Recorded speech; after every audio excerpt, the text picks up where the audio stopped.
A shout out to Stamps.com for supporting this episode and being an awesome company. Anything you can do at the post office, you can now do right from your desk with Stamps.com. For a no-risk trial plus a $110 bonus offer, head over to Stamps.com, click on the microphone at the top of the page, and type in SMART. A podcast where we talk to smart people, but not necessarily done by smart people. That is an awesome question.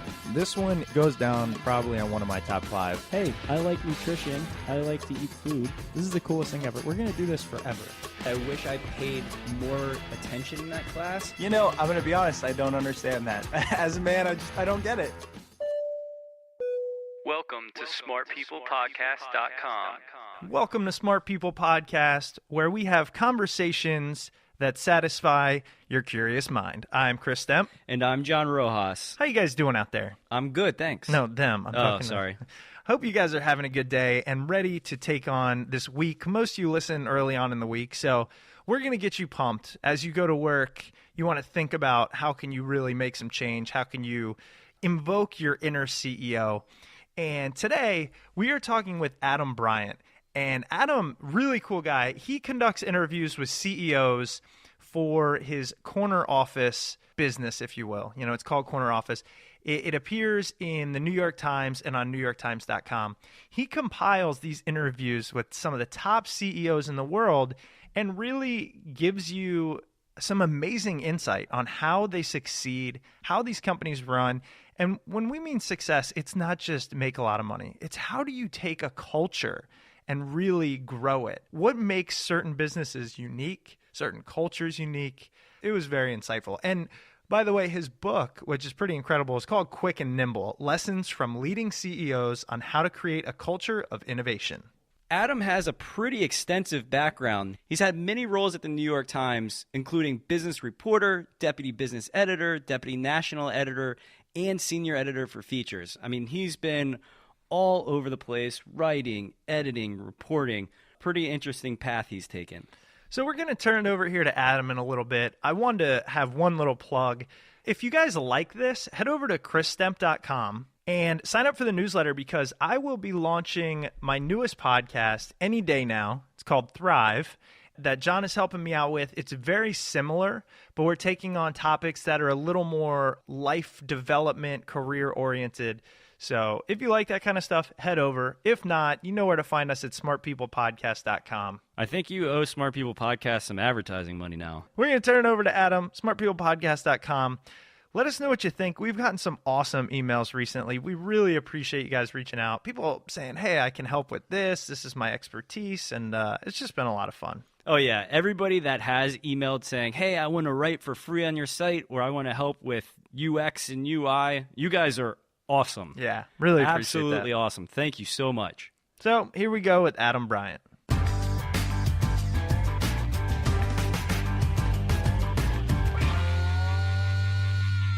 All right, Adam, well, let's go ahead and get started. Thanks again so much for being on the show. There's so many things I want to talk to you about. The first being this corner office brand that you've built has been extremely successful. I think I have an idea of reasons why, but I'd kind of like to get your take on it, where the idea came from. Sure. So I was a business reporter at the Times for many years through the 1990s and covered a lot of different industries, a lot of companies. And over that time, I interviewed a lot of CEOs. And what dawned on me over time, it sort of sounds obvious to say it, but what dawned on me is that CEOs are pretty much always interviewed in the business press as strategists. Basically, what's your growth plan and what's the competitive landscape?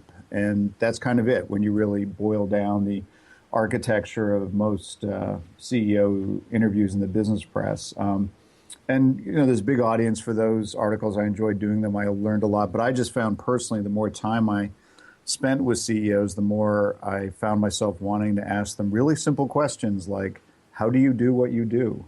And then I became a manager myself about a dozen years ago and discovered firsthand the joys and challenges of managing people. And that made me want to ask these CEOs, how did you learn to do what you do? Because I think people have this notion of CEOs that they were born leaders. From the time they were in diapers, they knew exactly how to do it. And I thought, well, that can't be right. So I rolled all that up into a very simple what if, which is what if I sat down with CEOs and literally never asked them a single question about their business?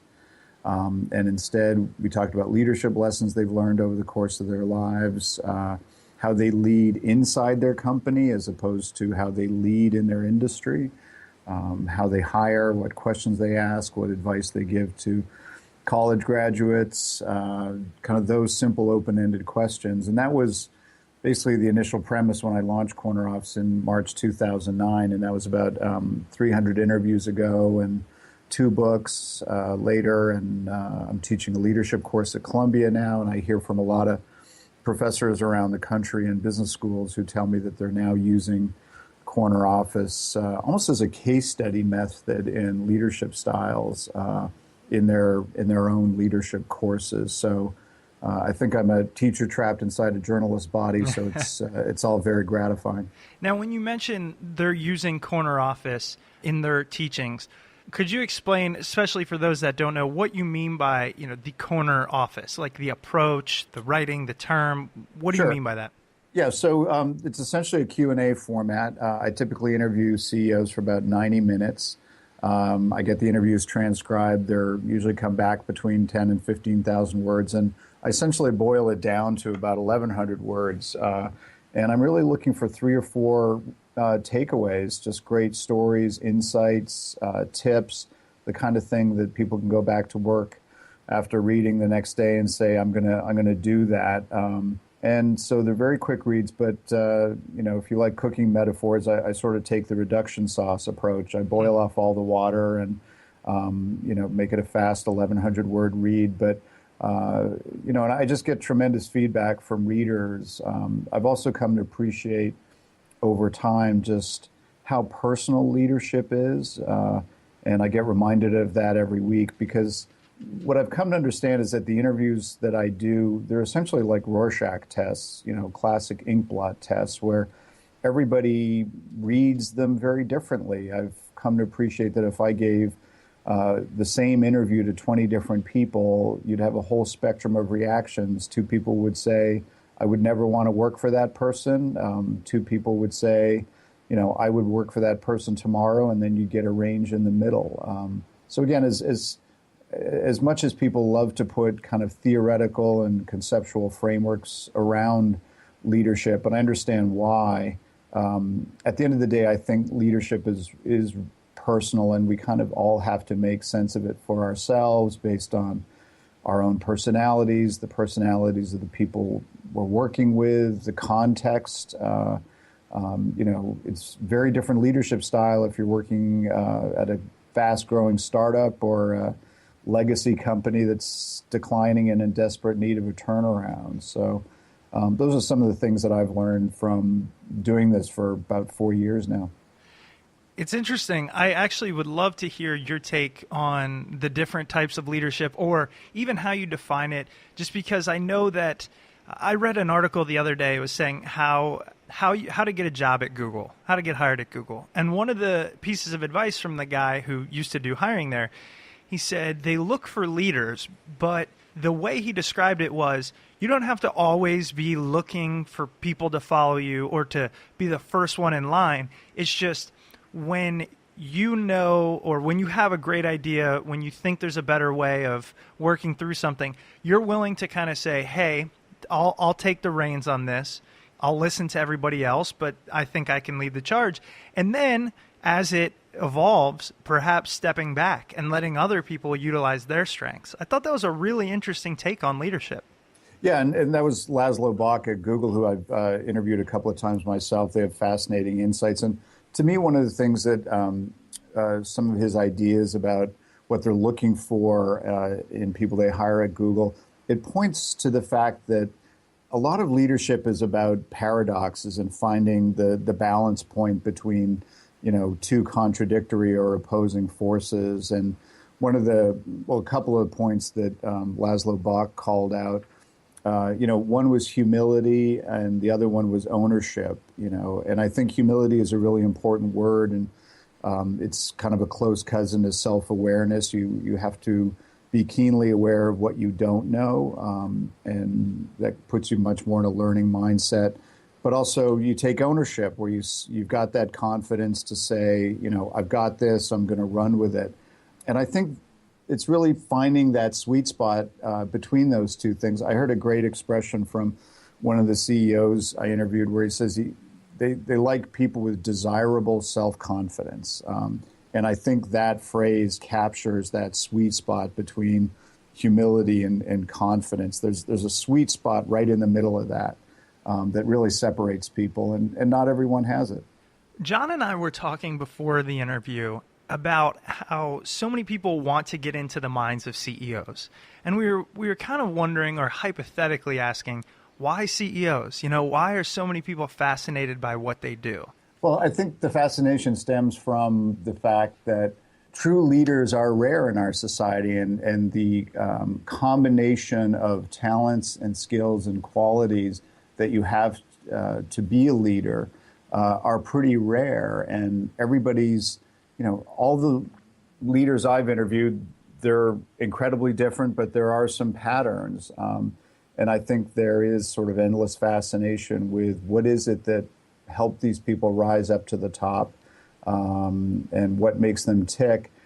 One of the things I've learned over the years of sort of playing in this sandbox is that a lot of people go around to successful people like CEOs, and because they're curious about them, they always ask some variation of the simple question, what leads to success? And what I've come to appreciate over the years is that that's not a very good question. And the reason it's not a very good question is because you get pretty predictable answers that aren't very insightful. You're going to get some variation of hard work and perseverance and passion, and none of those answers are going to make you fall out of your chair and slap your forehead.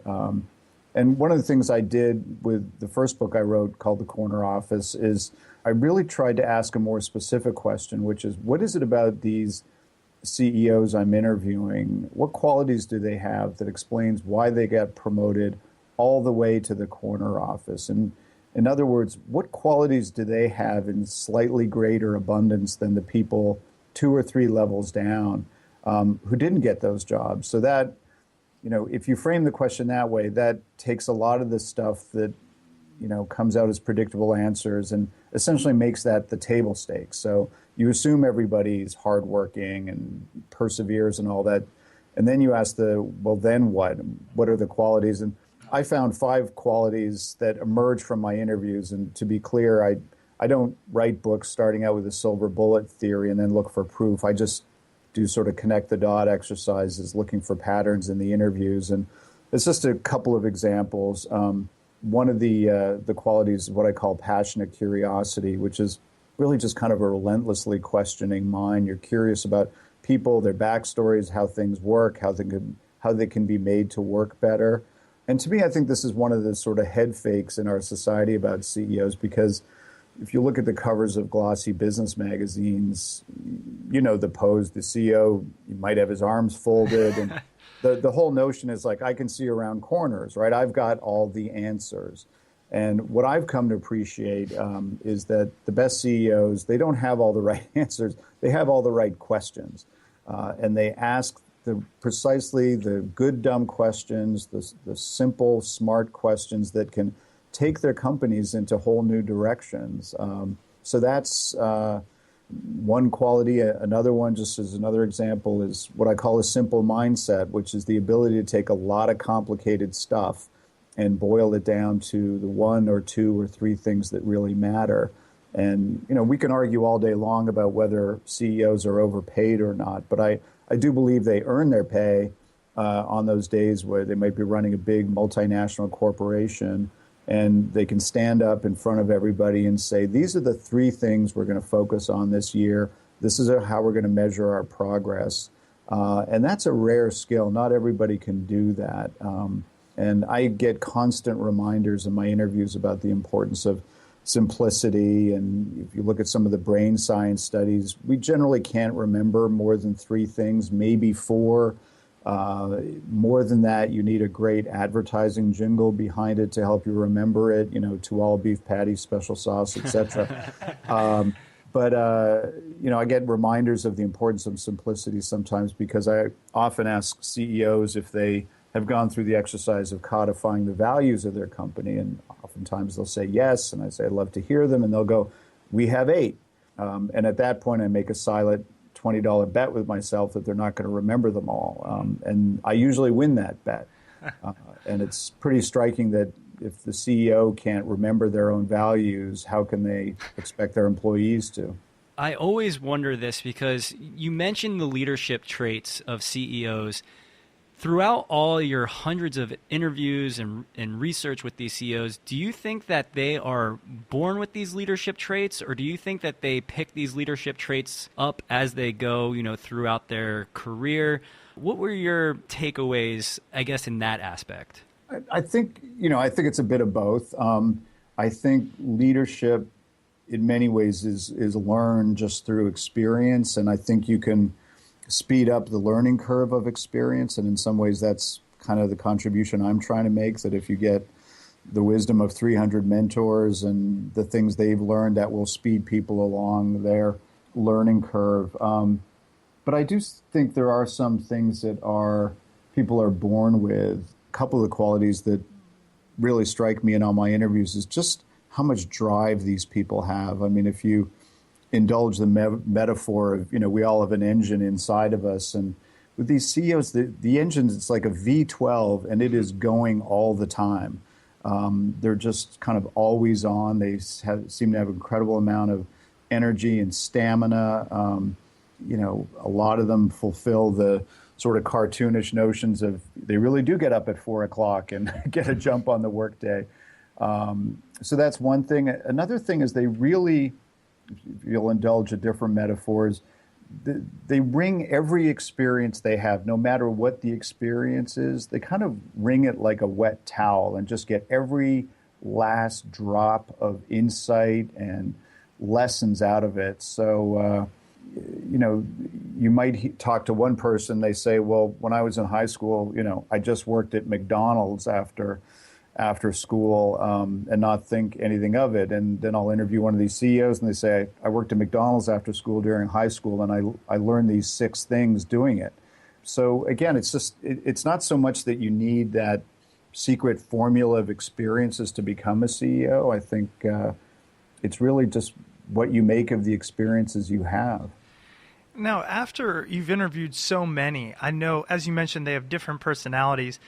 I'm not going to ask you to say names by any means, but there has to have been times when you've walked out of the interview or whatever it might be and go, I can't believe this guy runs the company or this woman runs the company. Has that happened? It's happened a couple of times, yeah. Yeah. But I mean, I guess in those situations, do you assume that you might have missed something, or is it usually just, there's also other ways of getting to the top?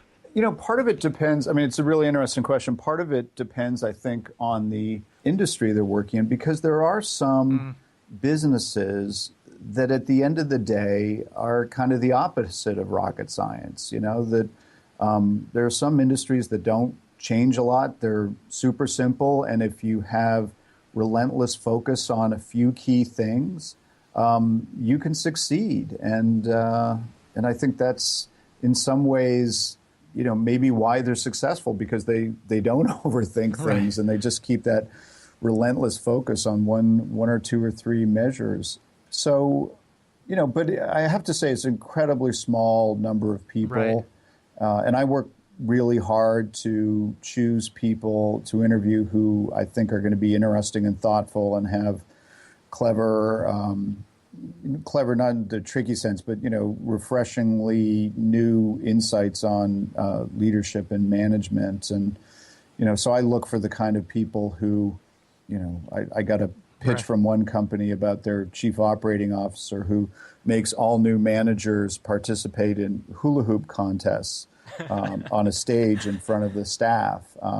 And I thought, boy, I've never heard that before. And it's a really interesting idea, because what she told me, she said it's a great screen because if everybody looks silly hula hooping, right? Sure. So if you can't laugh at yourself and do that kind of thing, you don't want to work at that company.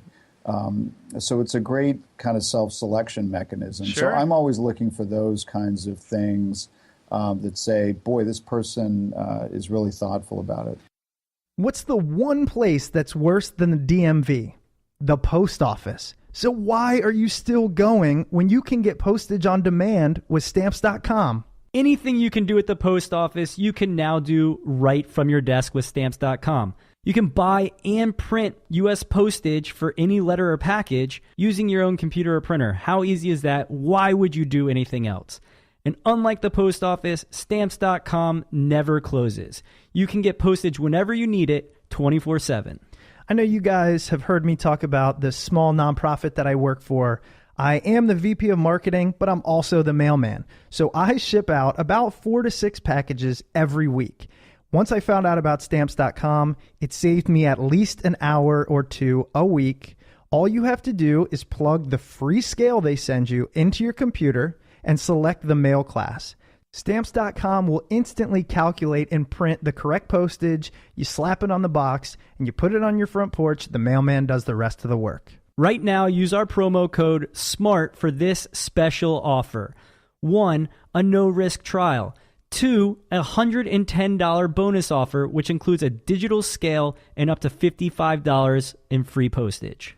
Don't wait. Go to Stamps.com before you do anything else and click on the microphone at the top of the homepage and type in SMART. That's Stamps.com. Enter SMART. Hey guys, Help Smart People podcast stay free to download by completing this short anonymous survey. It'll take no more than 5 minutes. Your answers will help match our show with advertisers that best fit the sensibilities of our podcast and its listeners like you. Listeners who complete the survey will be entered into an ongoing monthly raffle to win a $100 Amazon gift card. We promise not to share or sell your email address, and we won't send you email unless you win. Please go to www.podsurvey.com/smart.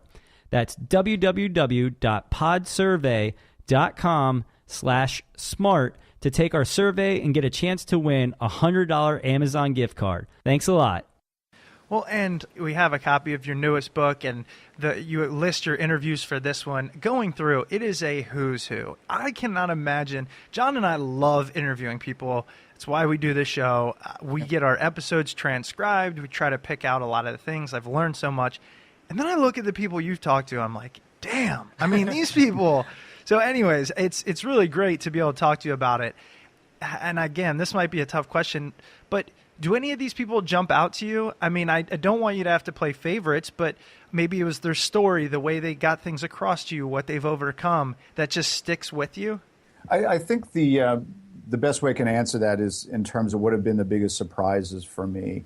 And, you know, what has surprised me about the whole experience of doing 300 interviews that I didn't expect when I launched it. And I think the answer there comes from the things that I hear when I ask them the simple question, how do you hire? What questions do you ask? And what I've come to appreciate is that the CEOs in some ways have to be like master psychologists, because by the time somebody gets into their office for an interview, that person has been coached and scripted and trained, and they know all the right answers to all the questions. You know, my biggest weakness is I care too much and I work too hard. Nobody buys that anymore, right? No, but people still try it. Yeah. You'd be amazed. So they've heard all this stuff before, and one of them said it just starts sounding like music after a while. So what they have to do is come up with what I call bank shot questions, which is how do you ask something to get around the carefully crafted facade that people want to present.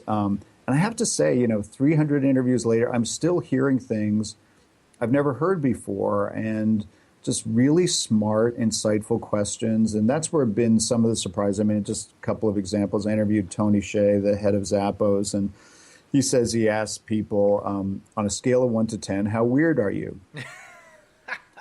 And I think that's a great question because, it works on a few levels. One, it signals to the job candidate that, Zappos is a weird culture, and we want you to bring your weird in here, bring all of you.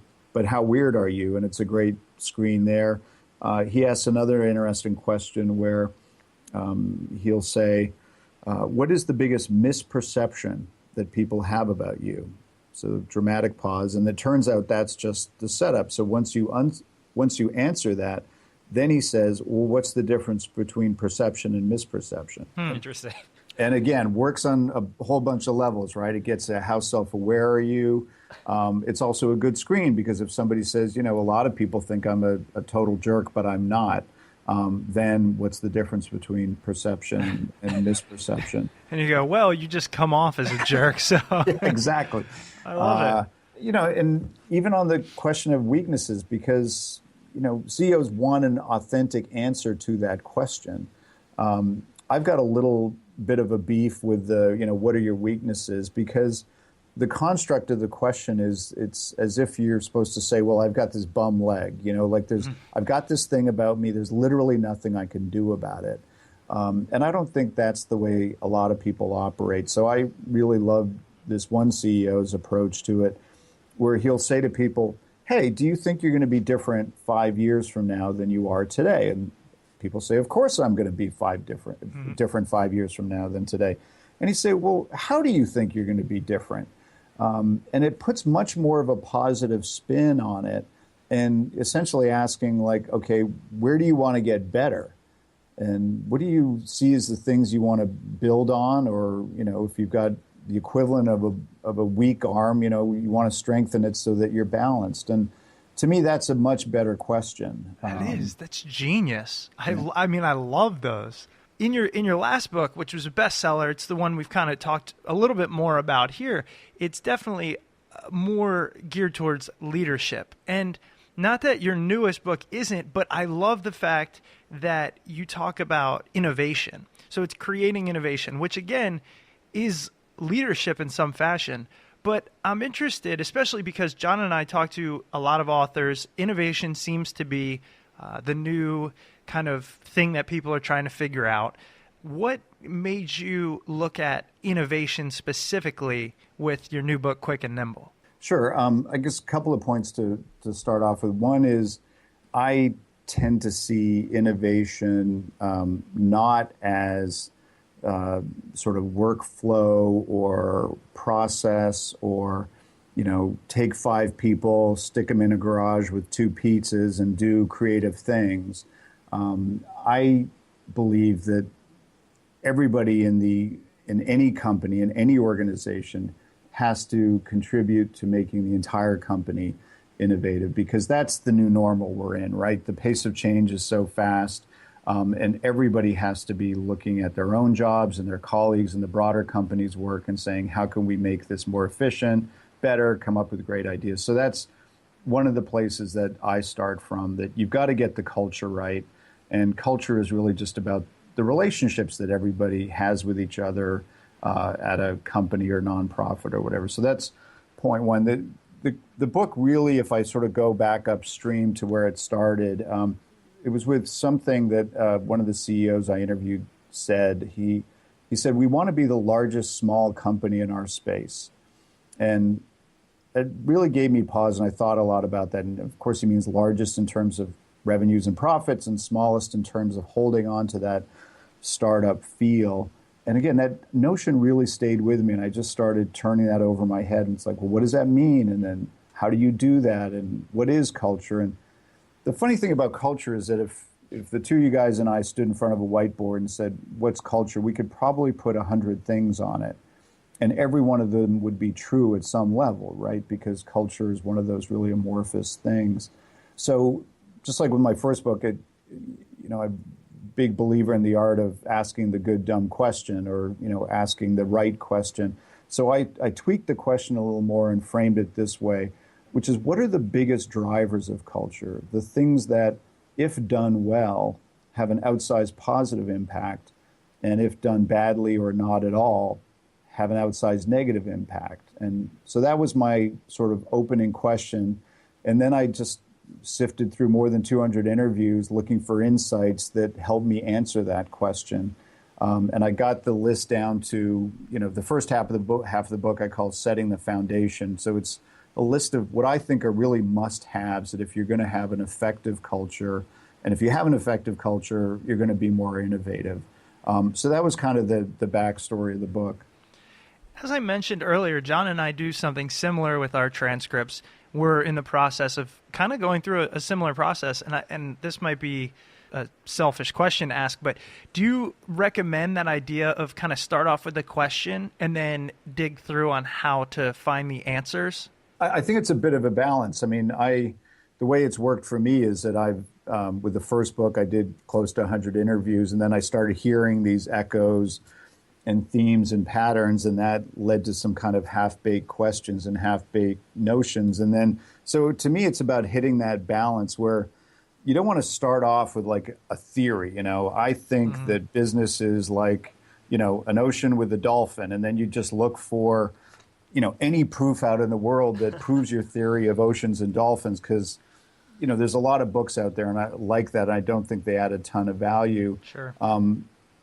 But you can't, so I prefer to let the theories emerge from the raw material, but at least in my experience, there's that, you start hearing patterns, you start hearing themes, and then you find yourself in the interviews probing on those notions a little bit more.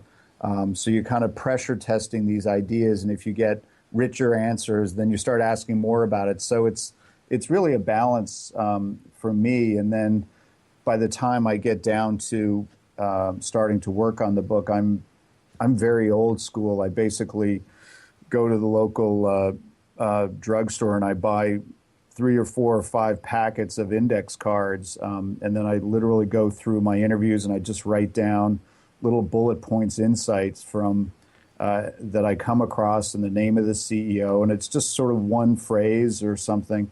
And by the end of it, I have this very tall stack of index cards. And then I do this kind of sorting game. I just get a really big table and I start looking for patterns. And I'll put them I'll create categories. And then all these index cards will go in each of those. And for each of my books, it's probably taken me about 4 go-rounds before I get it right. The first time you'll have too many categories. And then the second time you'll have too few, or they're too general. And then you'll do it again. And you sort of go through it. So that may be oversharing and more information than you want, but that's how I do it. No, I actually just looked at John and said, we're going to try that. So, I mean, I know. It's like the mad scientist approach where you just scatter everything around, organize it, and then keep going through iterations. Yeah, it's great. Index cards and a big table. That's how you do it. I love it. Now, I want to get into the meat of Quick and Nimble. I have some Quick and Nimble tips, and there's some that really jumped out to me. I know our listeners are going to just love these. I love reading them. But the first one that I bet John is just dying to ask is the hazards of email. Uh-huh. And John and I talk about our own work lives a lot on the show, but I have, in my personal email, I have 2,936 unread emails. And in my work, I have a little over 300, and it's maddening. And so I was hoping you could kind of talk about what you found in writing this book. Sure. And to me, this is on the list of 6 things: the setting the foundation, the, must-haves for culture. It falls into the category of, if done badly, has an outsized negative impact. And I think email is really bad for culture. It was started as this productivity tool, this communication tool, but I think it creates so many problems. The biggest one is this phrase that I heard from a CEO, that things get lost in translation. It's probably happened to you guys a bunch, where you send one of your colleagues what you think is a super simple email. The sky is blue, the ocean is deep. And you get this response back where the person completely misread it. And then you start getting your backup. It's like, well, why did you think I meant that? Right. And then you crack your knuckles and you roll up your sleeves and you start firing off a rocket back to them. And this kind of stuff goes on all the time. So things get lost in translation because you can't read tone, you can't read body language. And, if you agree with me that culture is kind of the sum total of the relationships of colleagues, the thing about email is that it does literally nothing to build those relationships.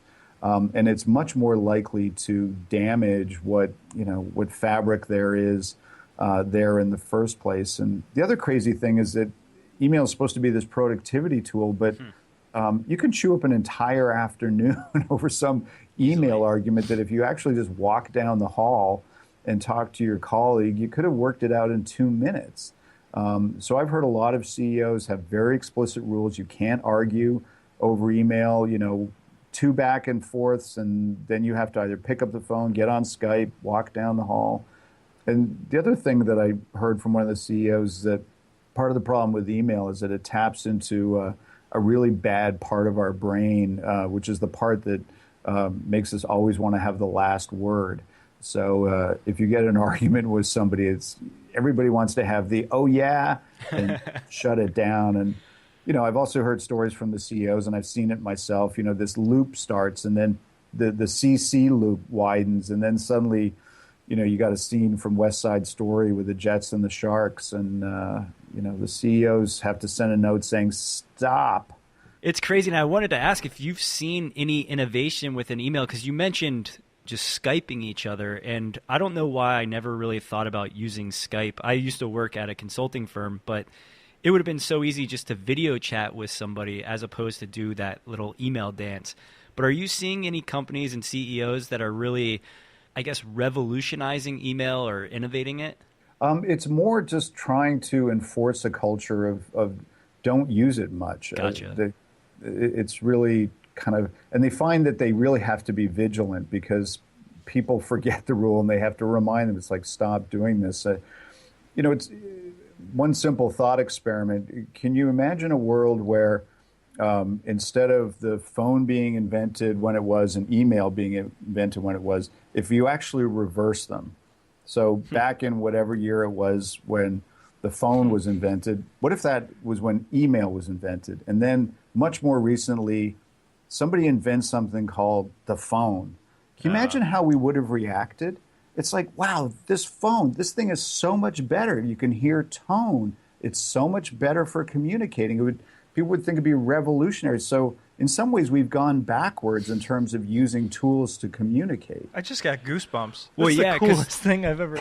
Everybody now with their smartphone, they love text messaging, and it's the same thing where now we're sending 160 or 140 characters, however many texting is now, where it used to be, oh, wow, I could call somebody that's across the country, and now it's, I just want you to hear this. Here's a text. Here you go. Yep, and it gets to the point where when you call somebody, it's like there's a little bit of surprise in their voice. Oh, yeah. Didn't know you were going to answer. One of the other quick and nimble tips that I wanted to bring up was the adult conversations and talking about, the best managers don't let problems fester. They sit down and have conversations, not worrying about giving or getting feedback because it'll turn into a battle. Can you talk about the adult conversations part of the book? Sure. I think most of us, and I've been guilty of this myself over the years, people literally will go out of their way to avoid having tough discussions with people. And I understand why. I mean, they're stressful, and it's amazing how the powers of rationalization kick in to avoid these things, right? I mean, somebody does something and you say to yourself, that was probably just a one-off. Maybe they're having a bad day. And then they do it a second time and you go, I've got 100 emails I got to get through. I'll talk to them at the end of the week, and suddenly it's Saturday. And then you say, well, maybe I'll bring it up in the performance review 9 months from now. And then you do that, and their head explodes because, that's not fair to them. And maybe you completely misread the context of why they did something.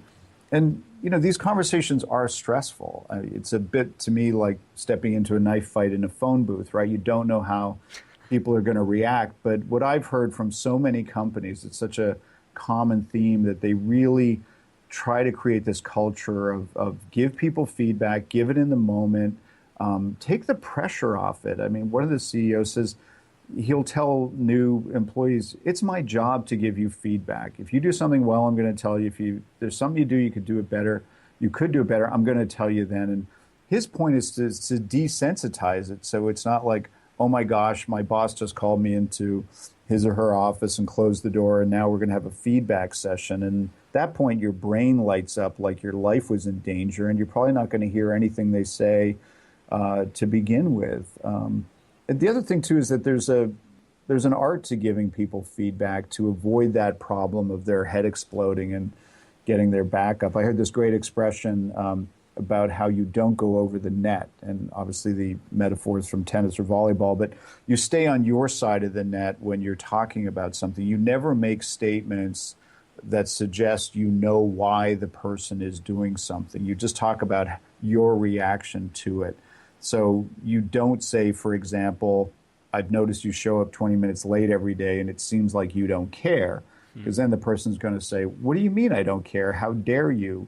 But if you say, I notice you show up 20 minutes late every day, it makes me feel like you don't care, then the person can't argue with that. And you don't get the sort of people putting their dukes up ready for a fight. And it's a subtle distinction, but ever since I've heard that, I've done it myself with colleagues. It's actually a great trick in, all our personal lives with friends and family. I've been married 27 years. It's a great it's a great tool for a happy marriage too. So the thing about the book and the sort of playbook for culture, a lot of the things that I talk about play out at a very human level. It's about how people interact with each other and how to get people. There's this great expression I've heard from a few CEOs where they feel like it's their job to have everybody bring their best self to work every day.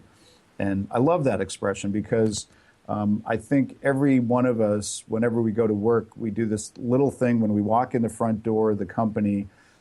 We metaphorically sort of how much of ourselves do we check at the front door? Your passions, your interests, your sense of humor, all that other stuff. How much do you park at the front door as you're going into work? And a lot of CEOs say it's their job to make sure you don't park anything, that you bring it all into work, your sense of humor, your crazy ideas, your hobbies on the side, whatever sort of weird expertise that you might have. And I think that's a pretty good goal for leaders of any organization.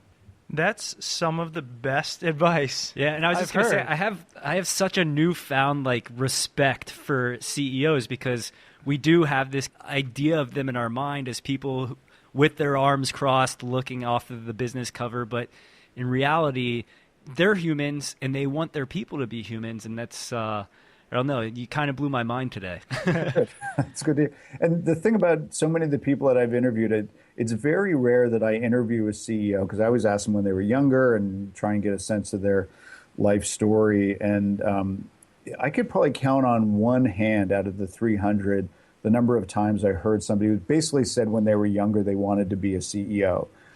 Most of them have had really circuitous career paths. CEOs of big businesses who started out in theater as elementary school teachers, movie sets, laboratory scientists, really interesting mix of backgrounds. I've interviewed a lot of, one kind of story that I love hearing from these CEOs is, I do hear a lot of when I was in fifth grade, I was organizing all my, the entire class to do X, and they were the class presidents and leaders of everything they got involved in. But I hear a lot from people who run really big, successful companies who say, yeah, I didn't do that much in high school. I was so student, just kind of hung around after school with my friends. What about college? Yeah, I basically almost failed out of college. I was like a C student, or it took me 6 years to get through college. I didn't know what I wanted to do. And then trying to figure out what was the inflection point? What was, what changed the angle to create the hockey stick for their career? And those are fascinating stories for me too, because I think in our current day and age, a lot of parents want to kind of software code their kids, right? Like if you do the right inputs when you're raising them, you will create a person like X. And I think a lot of the stories that I hear are just kind of great reminders about how, the world doesn't work that way and everybody's got their own interesting paths. I know that we're going over on time here, and this could be just a short answer from you, but one of the things we talk a lot about on our show is for people who are interested in, say, it is theater or art or writing or something like that, but they think, I can't be successful at that. I can't make a living. Having mentioned the fact that these CEOs do have this background oftentimes that differs, do you have advice? Have you written on that? Do you have any strong thoughts on what people should do if they are questioning their passions versus what's realistic? This could probably take us for another hour, but to me, the short version of the answer is that the most common advice you hear from people is, this notion of like follow your passion. And I actually think that's not very helpful advice, because if you know what your passion is, you don't need somebody to tell you to follow it. And most people, I was certainly like this, when I was 18 or 20, I had no idea what I wanted to do. And I think you discover your passions as you get involved and do different jobs. And I'm sure you guys have found this in your own lives. So, I think it's good you start with the theory, you think of something that makes your heart, skip a little faster. And so you try that. And it's interesting, too, because when I talk to startup CEOs, I've heard a lot of them say, when you get out of college, go work for a big company. And you don't expect to hear that from a startup CEO, but they say you learn a lot of lessons at a big company. You learn what it's like to have a boss, maybe how to be a boss, so that you know that when you go to a startup. And so every time I've heard somebody say some variation of follow your passion, I've heard another person say it's okay to play it safe, it's okay to be practical and pragmatic and do those things where you're just going to get some experience. And I guess finally I've heard some CEOs, their life advice is it doesn't matter. It doesn't matter what you do when you get out of college. Go sell wholesale jewelry, go do anything. But if you're built a certain way, you're gonna learn something from that about yourself, and you're gonna pick up new skills, and you're gonna find your way in life. I love it. I really do. I think all of those will hit home for a lot of people. Adam, thanks so much for being on the show. I know we took up a little extra of your time. Your new book is incredible, and we only touched on a few of the tips, so people are just going to have to go check out Quick and Nimble to learn more about what you've uncovered over these interviews. I wanted to see if there's anywhere specifically that our listeners could go, whether it's someplace you write, and to basically keep up with what you're doing and learn more about it. Well, my personal website is adambryantbooks.com, all one word. And if you just Google Corner Office, you can find the archive at nytimes.com with all the 300 interviews. And again, most of them are about 1,100 words. And I've heard from a lot of readers over the years that they start reading them and they get addicted to them. So hopefully there's a few more addicts out there. I can imagine. I definitely can. All right. Well, thanks so much, and best of luck with this. I recommend this book to everyone. We got the advanced copy, and it's fantastic. So great job, and thanks again for being on the show. Thanks for having me. Great questions too, guys. Thanks. Absolutely. Thanks, Adam. Have a good one. Hope you guys enjoyed that interview with Adam Bryant. Whether you're on your walk, commuting from work, or driving your commercial truck or whatever vehicle it is. I like that. Yeah, we've gotten a lot of emails from guys that are commercial truck drivers saying, hey, I love listening to audiobooks and learning while I drive 8, 10, 12 hours a day. Keep these podcasts coming. They're fantastic. So well, if we can keep those guys awake at the wheel. Oh, perfect. Exactly. I feel like if they can learn while driving, doing their, oh man. But guys, please head over to smartpeoplepodcast.com. Use that Amazon banner anytime that you're shopping. And actually, I received an email asking how to rate our show. We always ask to rate on iTunes. But if you don't have iTunes, I think the second best place is heading over to Stitcher.com and finding Smart People Podcast over there and leaving a rating there. Don't forget, also, ChrisStemp.com is a pretty cool place. Sign up for the newsletters. I've only sent out about 4 in the couple months, so don't send out many. But the podcast will be launching soon, and you want to listen to that. It's going to be cool. So it's going to be almost as cool as Smart People. Thank you guys for listening. We'll see you next week.